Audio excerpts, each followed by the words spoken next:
Hi friends, ఈ విధంగా బ్యాట్లను అయితే నేను తీసేసుకున్నాను. ఒక పావు కేజీ ఆయిల్ హీట్ పెట్టిస్తున్నాను. ఈ ఆయిల్ వచ్చేసి హై ఫ్లేమ్ పెట్టుకొని మనం బాగా హై ఫ్లేమ్ అయిన తర్వాత కొద్దిగా మనం సిమ్లోకి అడ్జస్ట్ చేసుకొని ఈ విధంగా గవ్వలను వేసుకొని ఫ్రై అయితే చేసేసుకోవచ్చండి.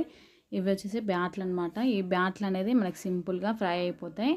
ఈ విధంగా ఎవరైనా ప్రిపేర్ చేసేసుకొని స్టోర్ చేసేసుకొని మనం నార్మల్గా డైలీ వేలో రైస్ తినేటప్పుడు ఒక 4 వేసుకొని తిన్నామంటే చాలా అంటే చాలా టేస్ట్ ఉంటుందండి. వీడియో నచ్చినట్లు లైక్ చేయండి. చూడండి ఫ్రెండ్స్, అలాగే ఇదే గవ్వల్ని ఇంకొక టిప్స్ అయితే చూపిస్తున్నాను. ఈ విధంగా అన్ని స్టోర్ చేసేసుకొని 1 వీక్ అయితే ఎంజాయ్ చేస్తే తినేసేయచ్చు.